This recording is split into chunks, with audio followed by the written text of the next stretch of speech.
Sayang kumbang mencari makan, terbang seiring di tepi kali. Selamat datang saya ucapkan, moga diiring restu ilahi. Melati kuntum tumbuh melata, sayang merebah di pohon cemara. Assalamualaikum mulanya kata, saya sembah pembuka bicara.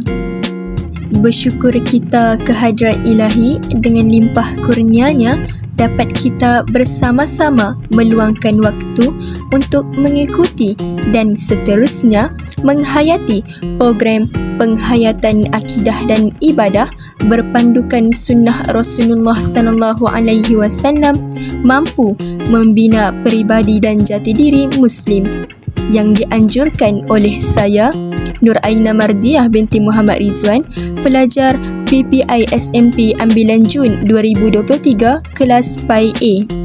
Dalam pameran ini, marilah kita bersama-sama mendalami definisi akidah, penghayatan akidah, definisi ibadah, penghayatan ibadah, kesan akidah yang terpesong, dan akhir sekali kesimpulan daripada pameran ini.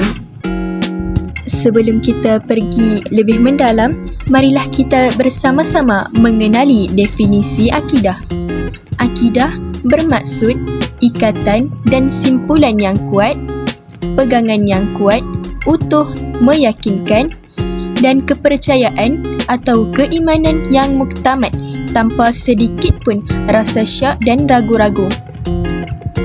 Akidah dari segi istilah pula ialah keimanan yang teguh dan bersifat pasti kepada Allah Subhanahu wa Ta'ala dengan melaksanakan segala kewajipan, mentauhidkannya dan taat kepadanya, beriman kepada para malaikatnya, para rasulnya, kitab-kitabnya, hari akhirat serta takdir baik dan takdir buruk. Seterusnya, kita mengenali penghayatan akidah. Penghayatan yang pertama, perbanyakkan selawat. Dalam hadis riwayat Muslim, فَإِنَّهُ مَنْ صَلَّى عَلَيَّ صَلَةً صَلَّى اللَّهُ عَلَيْهِ بِهَا عَشْرًا, yang bermaksud, sesungguhnya barang siapa yang berselawat ke atasku dengan satu selawat, maka Allah Subhanahu wa Ta'ala akan berselawat ke atasnya dengan 10 selawat. Daripada hadis ini, kita boleh menyimpulkan bahawa dengan berselawat menunjukkan tanda cinta kita kepada Rasulullah SAW, kita akan memperolehi kebahagiaan sama ada di dunia maupun di akhirat. Dengan berselawat juga, insya-Allah akan dibukakan pintu rahmat dan rezeki yang tidak disangka-sangka baginya. Penghayatan yang kedua, berpegang pada Al-Quran dan As-Sunnah. Dalam hadis riwayat Imam Malik, taraktu fikum amraini lan tadillu ma tamassaktum bihima, kitaballah wa sunnatan nabihi, yang bermaksud, aku tinggalkan kepada kamu dua perkara dan kamu tidak akan sesat selagi mana kamu berpegang dengannya, iaitu kitab Allah, yakni Al-Quran, dan sunnah nabinya, sunnah Nabi Muhammad SAW.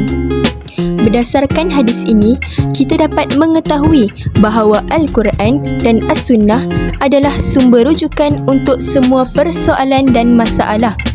Akidah kita tidak akan terpesong sekiranya kita berpegang teguh dengan kedua-duanya, iaitu Al-Quran dan As-Sunnah. Seterusnya, mari kita mengenali definisi bagi ibadah pula. Dari segi bahasa Arab, ibadah bermaksud tunduk, patuh dan merendahkan diri di hadapan Yang Maha Kuasa, yakni Allah Subhanahu wa Ta'ala. Dari segi istilah pula, ibadah bermaksud pengabdian diri sepenuhnya kepada Allah Subhanahu wa Ta'ala, mengikut peraturan, melakukan suruhan dan meninggalkan larangan Allah Subhanahu wa Ta'ala sebagaimana yang telah ditetapkan di dalam Al-Quran dan As-Sunnah. Sekarang, marilah kita mendalami penghayatan bagi ibadah pula. Bagi ibadah yang pertama ialah solat. Menurut hadis riwayat Al-Bukhari, wa sallu kama ra'aitumuni usalli, yang bermaksud, dan solatlah kalian sebagaimana kalian melihat aku solat. Di sini kita dapat menyimpulkan bahawa solat mampu mendidik kita supaya berdisiplin dan mematuhi peraturan dalam kehidupan seharian, seperti mana kita solat dengan tertib. Solat juga mengajar kita mengenai pengurusan waktu. Bagi contoh ibadah yang kedua pula ialah puasa. Dalam hadis riwayat Bukhari, wa idza kana yaumu shaumi ahadikum fala yarfuth wa la yaskhab fa in sabbahu ahadun aw qatalahu falyaqul inni amru'u shaim, yang bermaksud, maka apabila pada hari kamu berpuasa, maka janganlah bercakap kotor dan meraung marah. Maka apabila seseorang mencelanya atau memeranginya, maka hendaklah dia berkata, sesungguhnya aku berpuasa, sesungguhnya aku berpuasa. Di sini kita dapat menyimpulkan bahawa puasa mampu untuk mendidik kita untuk bersabar serta menjaga setiap tutur kata ketika berbicara. Kita sudah mengetahui tentang ibadah dan akidah.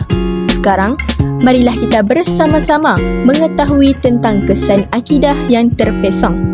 Kesan yang pertama, akidah yang terpesong akan melahirkan manusia yang menyekutukan Allah Subhanahu wa Ta'ala, yakni berlaku syirik pada zat, sifat dan perbuatannya. Kesan yang kedua, mewujudkan manusia yang memperjuangkan kekufuran serta berpaling dari Allah Subhanahu wa Ta'ala. Dan kesan yang ketiga, melahirkan masyarakat yang membenci perkara dari sistem Islam atau melebihkan sistem yang lain.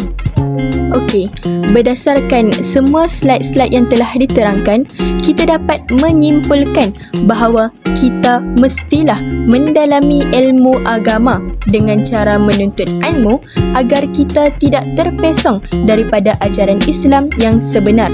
Kita juga sewajarnya menuntut ilmu secara bertalaki dengan guru agar ilmu yang diperolehi sahih dan tepat.